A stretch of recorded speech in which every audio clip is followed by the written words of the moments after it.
Hi, everyone. Glad to be here on one more session of For $1 billion More.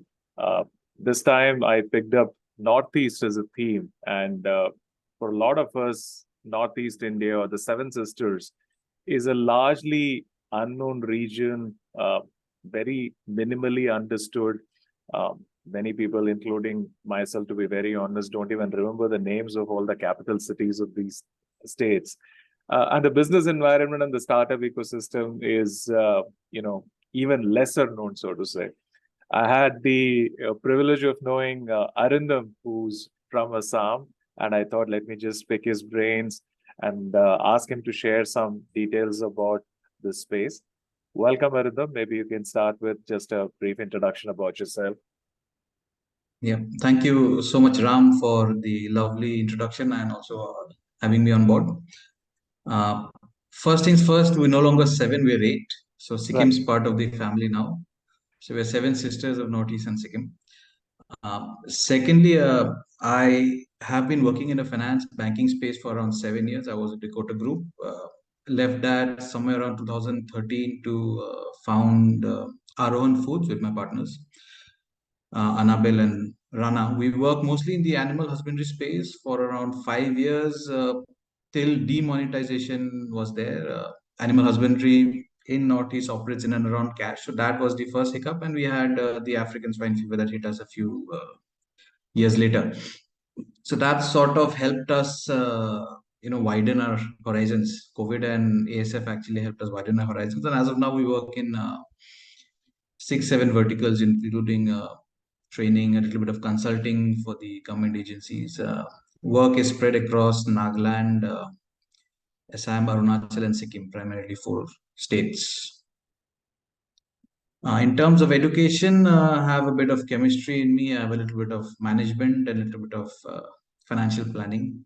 And I've also still work closely with FICCI. I've been the state chair for entrepreneurship and also skill development. So Good, that's more or less about it. good stuff. Good stuff. So tell me about this, the animal husbandry or the pork business which you started. How did you identify or narrow down the problem statement? How did it start? How did it kind of go apart from the COVID side? How did the omnivore investment happen? Uh, although I'm now based in Assam, I've been born and brought up in Meghalaya, Shillong. So we've always been a pork eating kind of region, Northeast. And we remember the old imports that used to come in from Europe. You had uh, cans that used to come in all the way from Denmark and Belgium, and that used to be a treasure for us. Maybe once a year we could get our hands on a couple of sausages. So there was always something that was there in the back of our mind.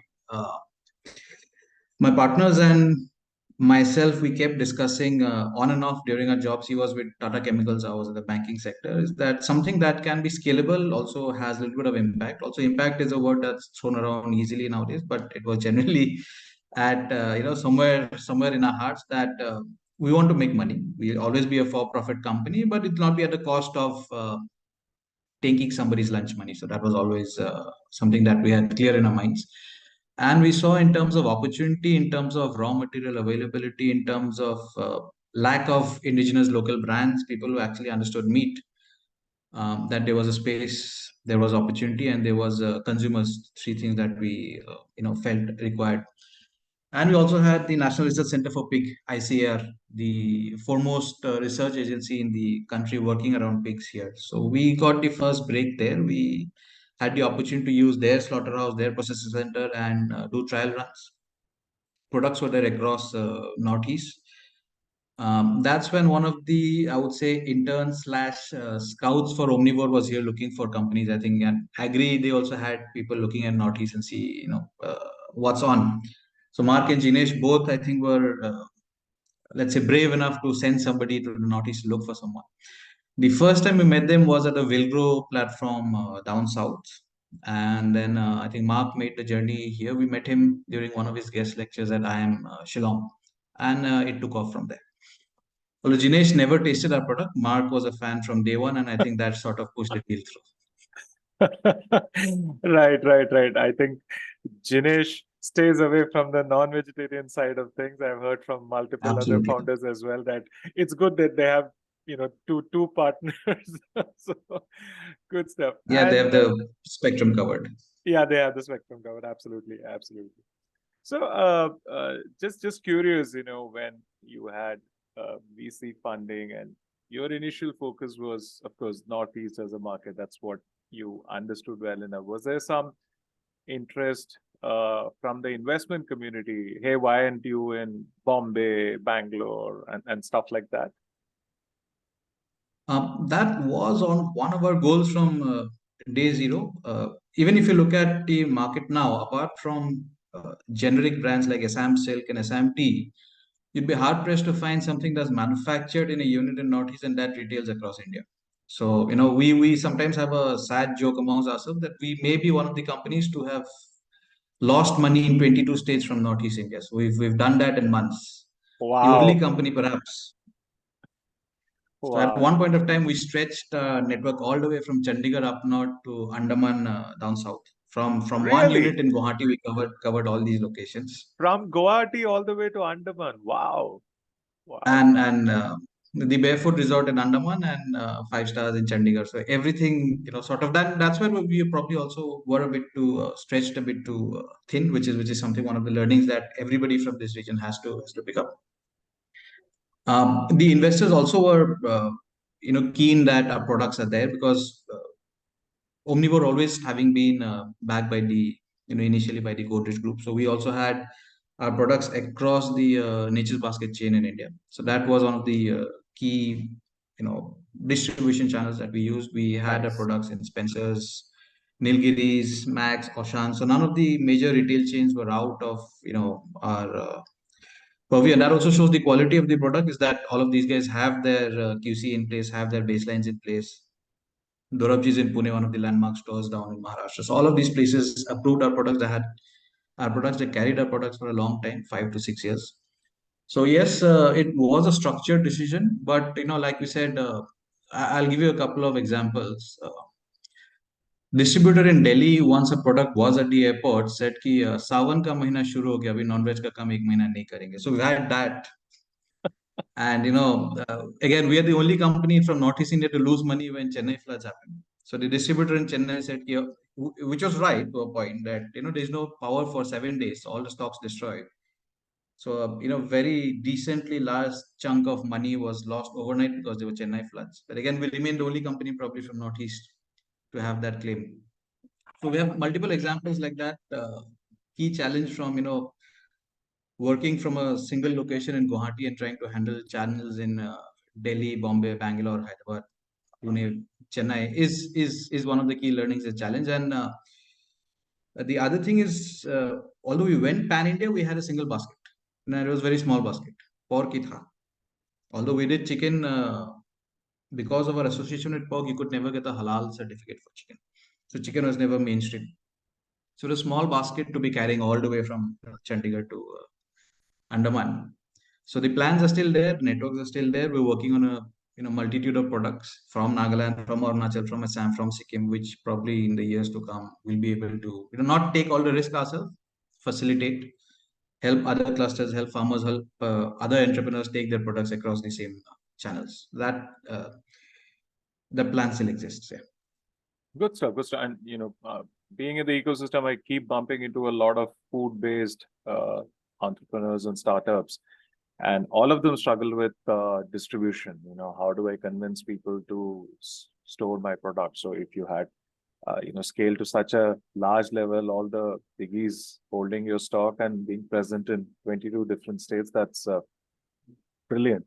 But tell me, at the beginning, did people really understand, be it retail companies, be it especially investors, he was pork ka business, India mein, and did they understand Northeast supply chain, logistics, or they were like, you're not from Bangalore or Delhi or Bombay, I don't know if I can work with you, kind of a thing. Just curious.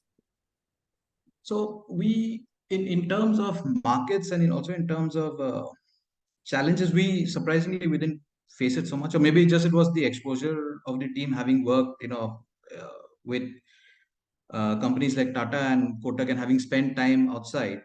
Just the way we dealt and spoke with people probably didn't give them the initial feeling that this comes from a beyond the backward kind of a region.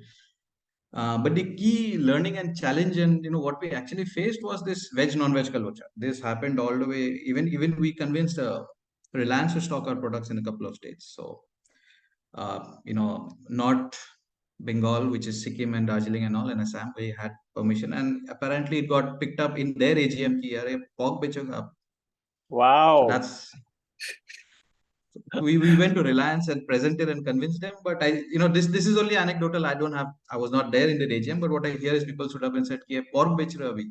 So Wow. that was that. Apart from that, in terms of convincing, we had ICR with us. So in terms of product quality, nobody had any doubts. We spent a lot of time in packaging. So 4-year HDP was there from day one. We decided to go out of Northeast. Packets came printed all the way from Cochin. We couldn't find somebody to print the packets we wanted in Guwahati. Spices also came all the way from Simega down south. So we had the best spices, best packaging, and we didn't, by the time Omnivore was on board, so designs were all in-house. We did our own designs. We kept them as local, as indigenous as possible. But quality of packaging, quality of material, and quality of product was always there. So we had the confidence to go and talk to it about, to anybody.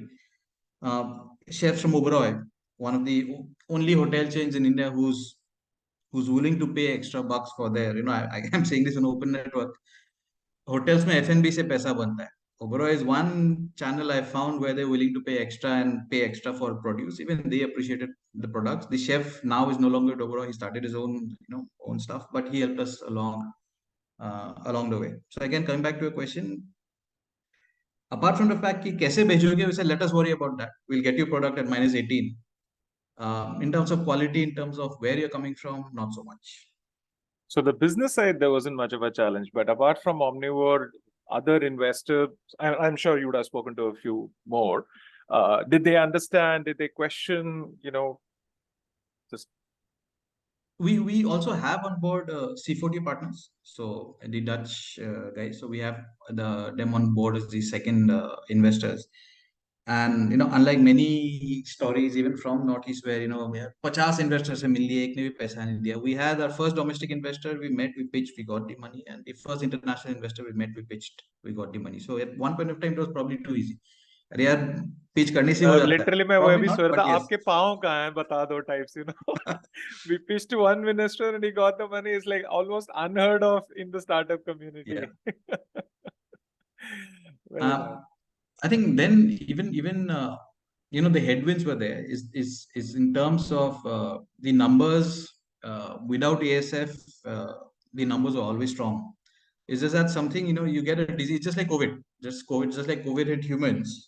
ASF changed the scenario completely for all people involved in around piggery in Northeast.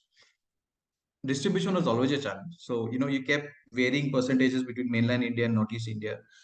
To ship to Kerala, it takes around 60-70 rupees a kg. So, it adds 15 rupees per packet. So, you have to be competitive. India is a price sensitive market. Ganpati pe bhi sausage pe discount mangte hain. So, Wow. in Christmas, it makes sense.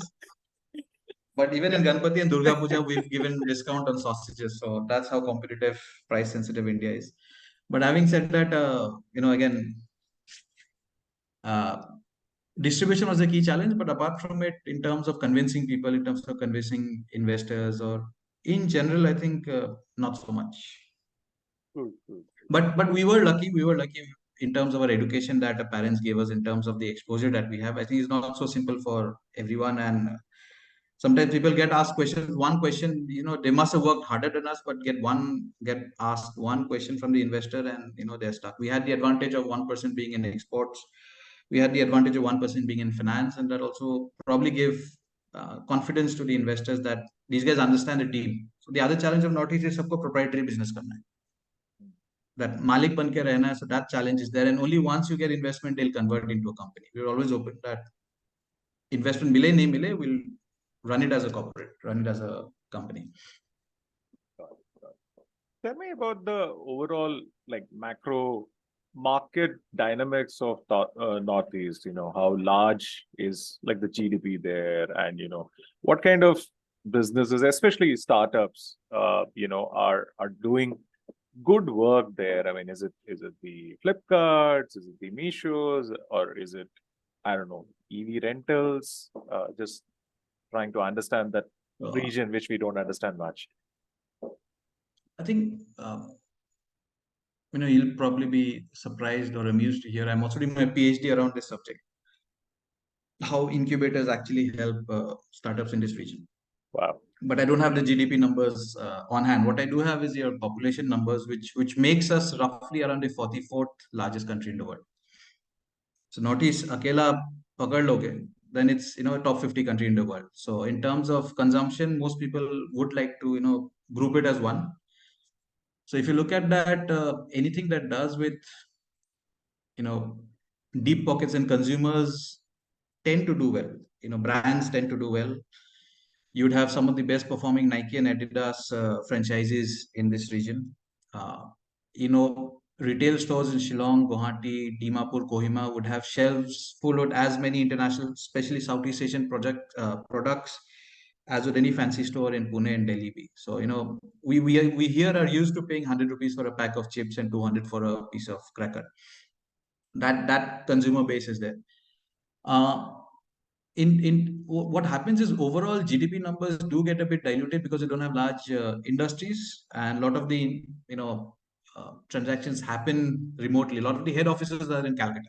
The operations are in Northeast, but the head offices in Calcutta. We don't have a lot of GDP reporting here, so that's a difficult number to put your finger on. But in terms of, I think, overall spending power, it's I wouldn't say Northeast is poor in terms of spending power. In fact, we spend And probably where five does times that of what spending power come from? I mean, like, you know, Bangalore has IT, or, you know, some states have manufacturing, and you clearly said that there isn't much of an industry there. So where does the spending power come from?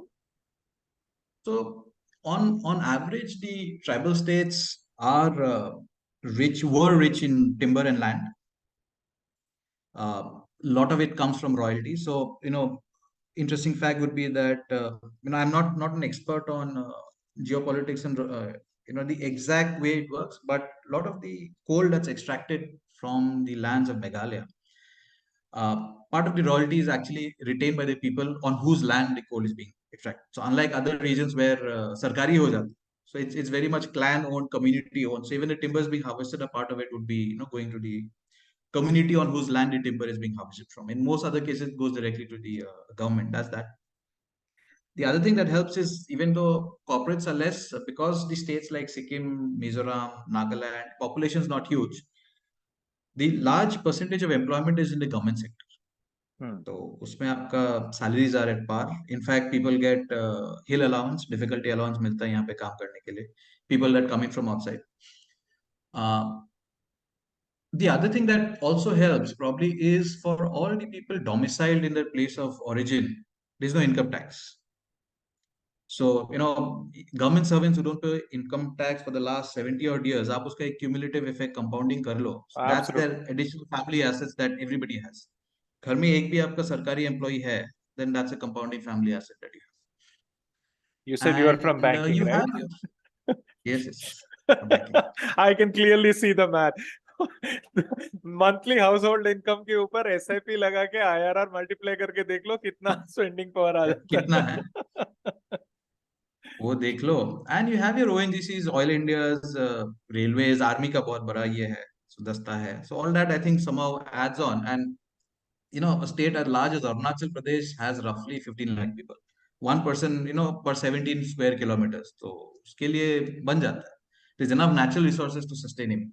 So food poverty is less here. You may not have a lot of excess cash, but food poverty is less, and the upper echelons have a lot of disposable income for all these brands and all. So even गांव वगैरह में भूखा, भूखमरी कम है. I think that's what I can say. Nobody is poor for food here.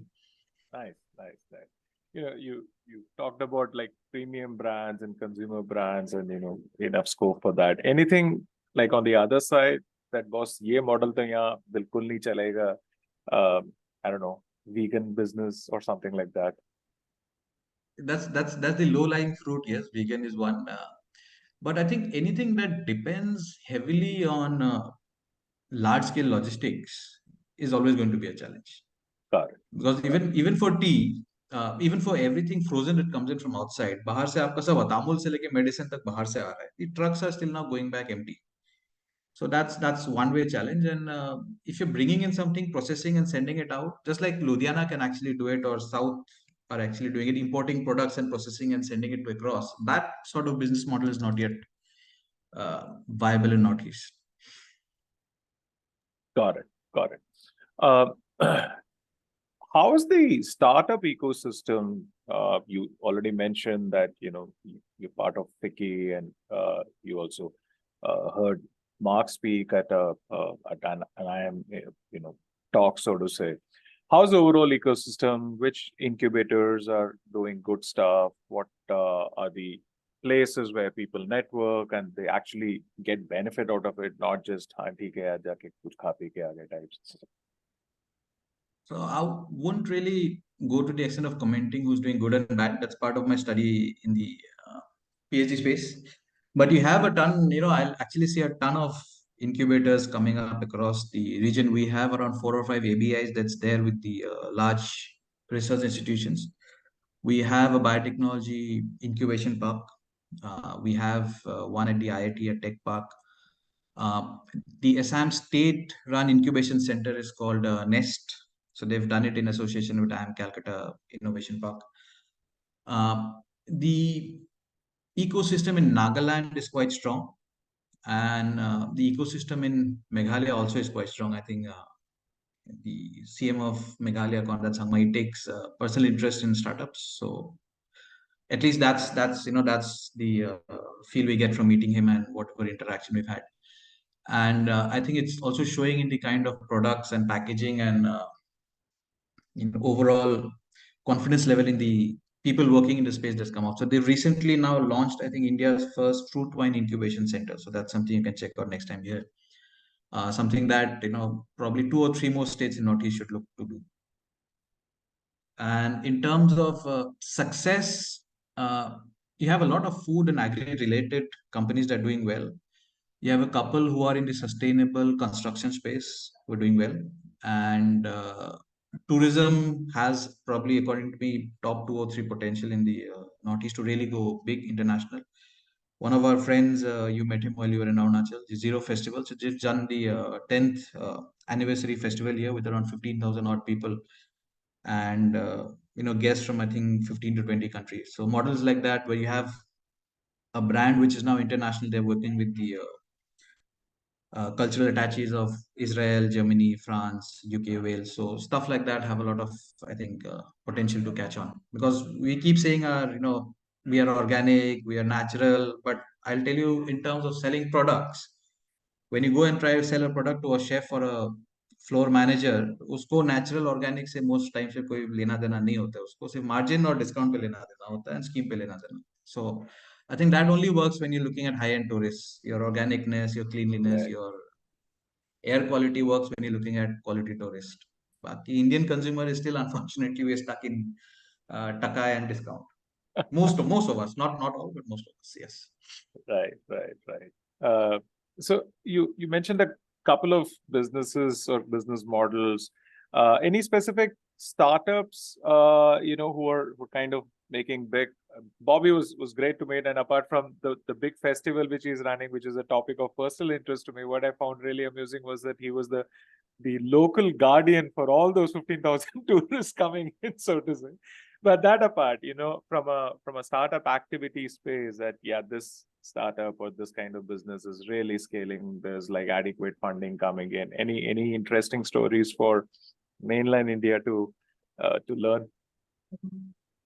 I think always difficult to take names because I'm from the ecosystem. Most of them are my peers. But one thing that I always like to mention is something called ERC. It's a low cost eye care sort of startup who works where eye treatment is not available. So they've expanded not only in Northeast, they're now in Nepal, Bhutan, Bangladesh. I think very big team. And overall, I think it's a profitable model, low cost model for people who don't have the means to proper eye care. And I think it's Dr. Parvez. So, shout out to him. I think he does amazing job coming out of the Northeast and is core to his principle. He's a doctor who's doing doctory wala saman. He's not, gone on a tangent, and he's doing a good job out of it. And I think the impact is in thousands of people. 10, Wow, 15,000 people can impact होता होगा. nice. And they're not, I think the unit cost positive, if I may say that. So that is one model I think that's doing really well. So it's got profit and it's got impact. और थोड़ा सा होने से I think that balance is required in Northeast. Great, great, great. In fact, another friend of mine has started out on a healthcare model where they're using something like a health ATM, basically like a digital tool for a lot of things, and can be cost-effective way of running a mini hospital where existing infrastructure, there is no existing infrastructure. So would love to speak to this ARC guys and exchange notes as well. Right. Great. You know, you also use this expression mainland India versus Northeast India. And I used to hear earlier, I don't know if it's still true, that, people traveling to Northeast would hear, Acha, aap log India se aaye hain. Not mainland India, but India se aaye hain. Do you still feel that there is like a significant gap or whatever, okay, these guys are not from here. Is that existing? Where more, where less? What do you see as the trend? I think it's reducing to a large extent. I will not say it's gone. I mean, there are places even within Northeast where we are outsiders. And it's the same for us going to Delhi and Bombay. I think we still feel that, although my features are not, typical of what everyone would say is a Northeastern feature. So, but I have my family, my wife who looks typically Northeastern, and we've had that. Uh, so it's not gone, but it's reducing. And in general, I know it's a very, I think, dubious statement, but we are a bit casteist, if I'm not, thing. I mean, even within the state, we have outsider, insiders. The tribes are very, very self-centric, and we have that. And that's also sort of our identity where we want to keep our culture strong.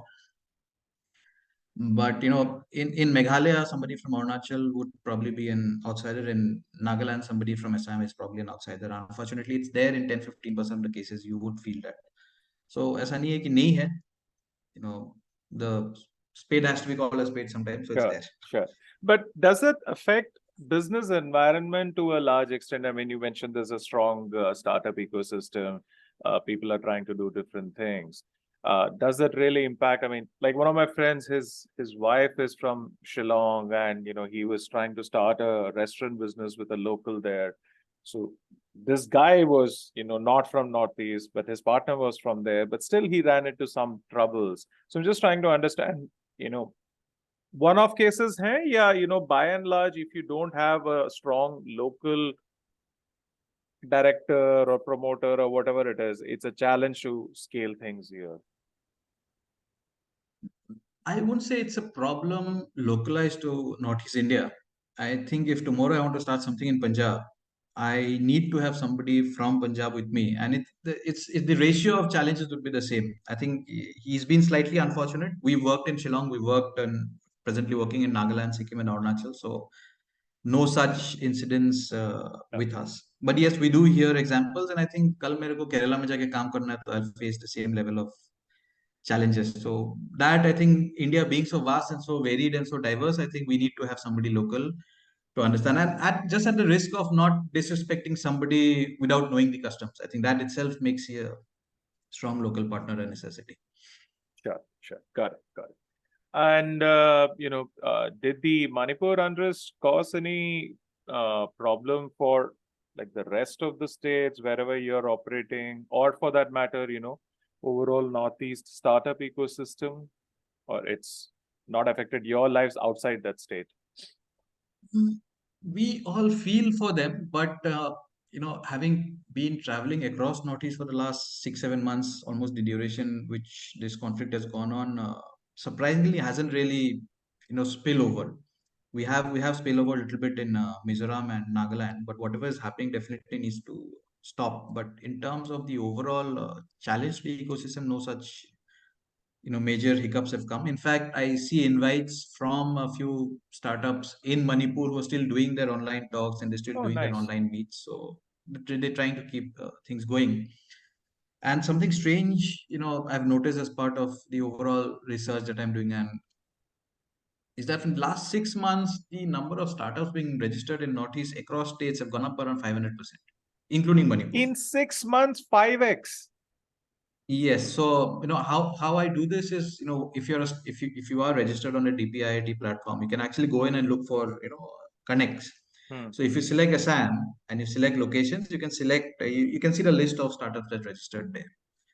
And I do this every 6 months because government data 6 months में नहीं मिलता Hmm. Hmm. है. And from March till now, from 100 it's gone up to somewhere to 500. Assam gone from I think 600 to 4,000. So something's happening either is across Northeast or you would have better idea what's happening across India or just change the parameters of being recognized as a startup. I don't know what's happening. I need to look into it. But if you Wow. look at that data, it looks like the conflict has multiplied the startup incubation in Manipur and Northeast India. It's a weird Something for you to keep an eye on. correlation, but I'm very happy to know that the startup action is like growing by leaps and bounds. That's brilliant stuff. On that note, I mean, any kind of last words in terms of where you see startup action in Northeast going? What are the sweet spots? What do you think will grow? I think what we ourselves are focusing on is, we worked with ICR, we had our own brands, own designs, but we didn't have a proprietary tech. So as of now, we're working, there's nobody in India who actually manufactures machines for pork processing. China से आता है. Chicken के लिए बहुत है, fish के लिए भी है, pork के लिए नहीं है. So we are actually working on that. We're working on 2 patents also uh, to make pork processing healthier for the masses. I think that sort of intrinsic value has to be there for companies from us to aspire कि हम national level में कुछ करेंगे. Otherwise, if you're just opportunistic कि अभी यहाँ पे कोई नहीं हम कर लेता है, somebody from mainland comes in. That happened with a lot of the ride hailing companies, a lot of the food delivery companies. Somebody from mainland comes in, or ROI, rest of India comes in, then it's very difficult to challenge because of the not because of they're better, but because of the equity backing and the cash burn that these guys can have, even without understanding the market, the cash Right. burn that most of these guys have. So that's a challenge. And long term, I think one thing Northeast should focus on is सब कुछ replicate कर लोगे, but climate नहीं कर सकते. Hmm. So stuff around carbon credits, stuff around using the natural climate. So floriculture, orchids, curing products, trying to build import substitutions. We're still importing cured meats from Europe. Stuff like that can actually be replicated in Arunachal and Mizoram and Meghalaya. So stuff like that, which you can only do in Northeast because of our intrinsic climate and humidity and temperature levels. I think research, entrepreneur focus on that would always give them a better chance of being sustainable. Got it. Got it. Great. Yeah. Thank you so much. That brings us to the end of today's session. I really appreciate your time and thanks for educating us about what is not known too much to most of us. Yes, at the risk of alienating or making anybody angry, apologies if I've poked anybody in the wrong way. But this is just the experience that we have of working here for the last 20, 22 years now. So Good. just from experience, what we can say. All right. Thank you. Thank you. Good night.